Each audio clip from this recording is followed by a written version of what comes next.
Hello student, my name is Janush Singh and you're watching the beautiful channel where you feel the concept.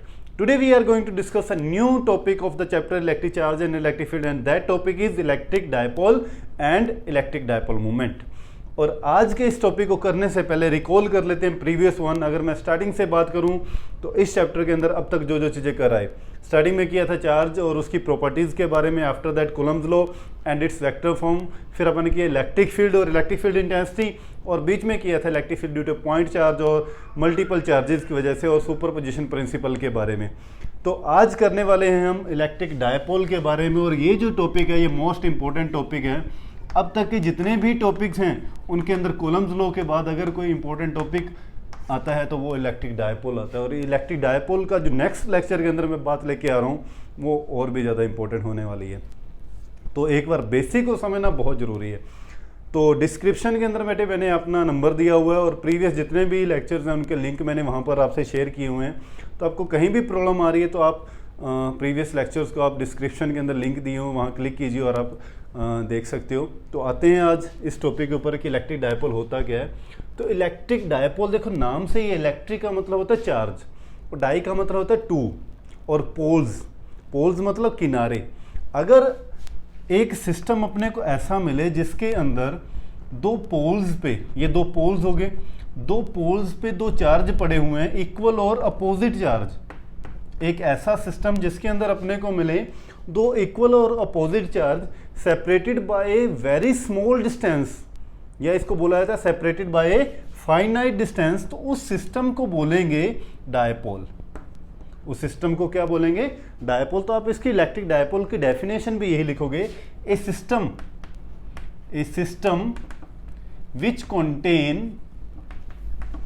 which contain two equal and opposite charge, which contain two equal and opposite charge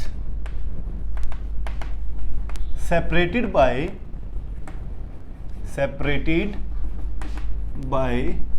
a finite mean very small, separated by finite distance.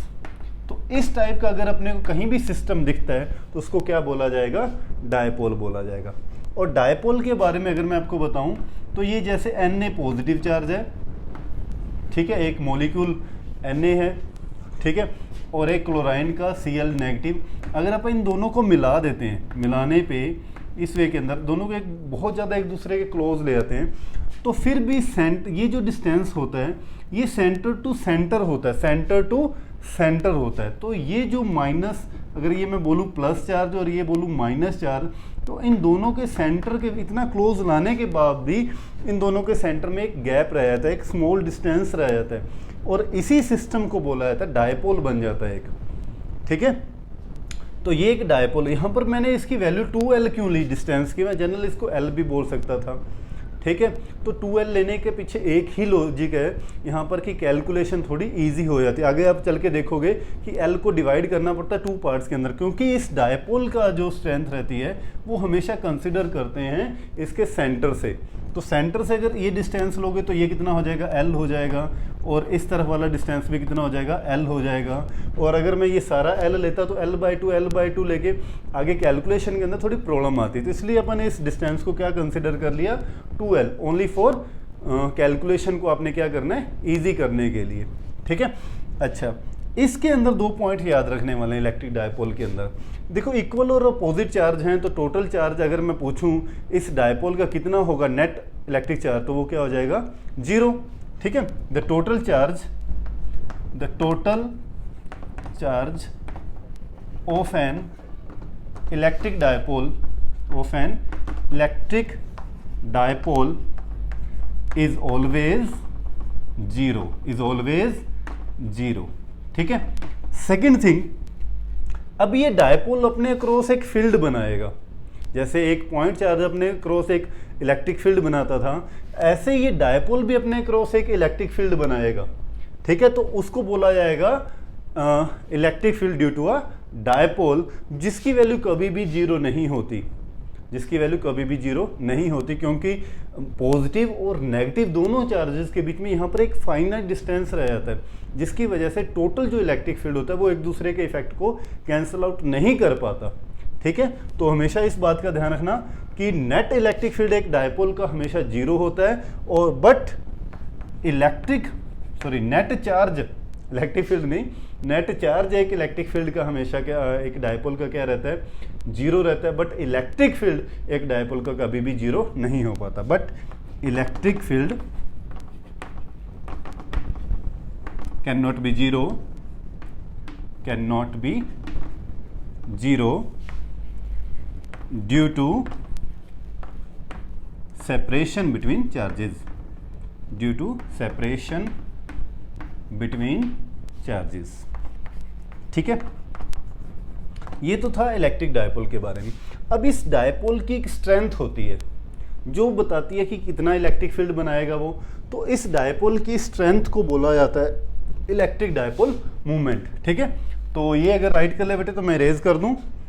ठीक है, क्या बोला जाता है इस strength की, इस dipole की स्ट्रेंथ जो होगी, कितना मैग्नेटिक फील्ड इलेक्ट्रिक फील्ड बना रही है, इस स्ट्रेंथ को बोला जाएगा इलेक्ट्रिक डायपोल मोमेंट। क्या बोलते हैं इसको, इलेक्ट्रिक डायपोल मोमेंट, जिसको रिप्रेजेंट करते हैं बेटे पी वेक्टर के साथ। इलेक्ट्रिक डायपोल मोमेंट क्या चीज है, इस डायपोल की strength, the strength of electric dipole is known as electric dipole moment, जिसको आप पी वेक्टर से रिप्रेजेंट करते हो। ठीक है, समझ गए। अब इस स्ट्रेंथ का मैग्नीट्यूड कितना होगा। ठीक है, तो मैग्नीट्यूड कितना होगा, जैसे आप पहले भी इलेक्ट्रिक फील्ड का मैग्नीट्यूड निकालते थे, ठीक है, ऐसे ही अब इलेक्ट्रिक डायपोल मोमेंट का मैग्नीट्यूड कितना होगा। तो the magnitude of electric dipole moment is q times the separation between the charges, q times the separation between the charges, q time, या जनरल इसको ना डेफिनेशन ही बोल देते हैं। इलेक्ट्रिक डायपोल मूवमेंट की कोई डेफिनेशन भी पूछता है ना तो यही बोल देते हैं, electric dipole movement is equal to, it is a product of charge and separation between the two charges, p is equal to q into 2l। ये डेफिनेशन बोल देते हैं। इस डेफिनेशन को आप मैथमेटिकली बोल सकते हो कि in mathematically electric dipole movement is equal to the product of magnitude of charge and separation between two charges. ठीक है, बट इलेक्ट्रिक डायपोल मूवमेंट होता क्या एक्चुअल में, वो होता है डायपोल की स्ट्रेंथ को बोला जाता है इलेक्ट्रिक डायपोल मूवमेंट। ठीक है, अच्छा अब देखो मैंने इसके ऊपर एरो साइन लगाए हैं, तो एरो साइन क्या रिप्रेजेंट करेंगे कि इलेक्ट्रिक डायपोल मूवमेंट कौन सी क्वांटिटी हुई, वेक्टर क्वांटिटी। ठीक है, तो electric dipole movement P is a vector quantity. अच्छा, अब वेक्टर क्वांटिटी है तो इसकी कुछ ना कुछ डायरेक्शन भी होगी, है ना। तो डायरेक्शन क्या होगी इसकी, डायरेक्शन फिजिक्स के अंदर इलेक्ट्रिक डायपोल मूवमेंट की डायरेक्शन रहती है negative charge to positive charge, but in chemistry इसका अपोजिट रहता है। केमिस्ट्री के अंदर इलेक्ट्रिक डायपोल मूवमेंट की डायरेक्शन क्या होती है, positive charge to negative charge, but अपने को तो फिजिक्स का करना है।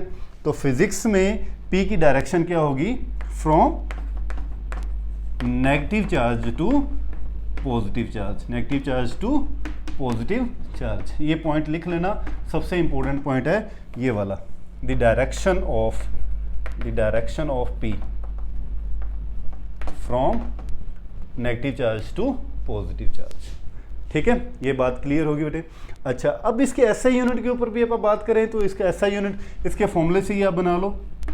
SI unit of electric dipole movement क्या बना, एसआई यूनिट चार्ज का क्या होता है, कूलाम, और ये क्या डिस्टेंस, तो क्या बन गया, कूलाम मीटर। ठीक है, अच्छा इसका सीजीएस यूनिट प्रैक्टिकल यूनिट है ना, तो सीजीएस यूनिट आप क्या बनाओगे, इसका सीजीएस यूनिट क्या बन जाएगा, कूलाम का क्या होता है, स्टेट कूलाम। ठीक है, और मीटर का क्या होता है, सेंटीमीटर, स्टेट कूलाम सेंटीमीटर भी होगा। अच्छा, एक इसका प्रैक्टिकल यूनिट भी होता है, प्रैक्टिकल यूनिट। ठीक है, प्रैक्टिकल यूनिट क्या होता है, डी बाय। ठीक है, ये एक साइंटिस्ट के नाम के ऊपर रखा हुआ है डी बाय, ठीक है, पीटर डी बाय, और जिसको रिप्रेजेंट करते हैं कैपिटल डी के साथ, ठीक है। 1 डी बाय जो होता है, 1 debye is equal to 3.3 into 10 to the raise पर -30 कूलम मीटर के इक्वल होता है।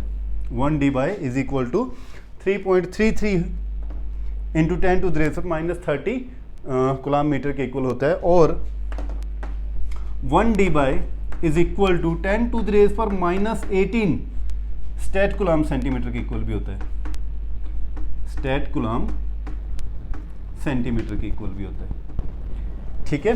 अच्छा, इसका एक और कन्वीनियंट यूनिट भी आप यूज़ कर सकते हो, जो कंपटीशन के अंदर मोस्टली ये चीज़ें पूछी जाती हैं। वन मोर कन्वीनियंट यूनिट,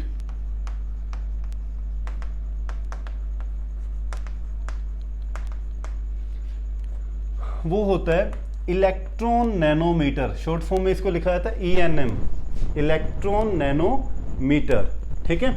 और इसकी 1 इलेक्ट्रॉन नैनोमीटर कितने के इक्वल होता है, तो 1 इलेक्ट्रॉन का मतलब 1.6 इंटू 10 टू द रेज पर -19 इंटू नैनोमीटर का मतलब 10 टू द रेज पर -9, तो ये कितना हो गया 1.6 इंटू 10 टू द रेज पर -28 कूलम मीटर के इक्वल होता है, ठीक है। तो ये इसके कुछ यूनिट्स रहते हैं।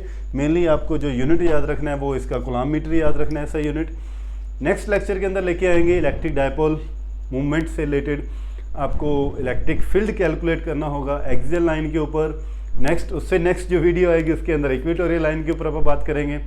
तो थैंक यू सो मच।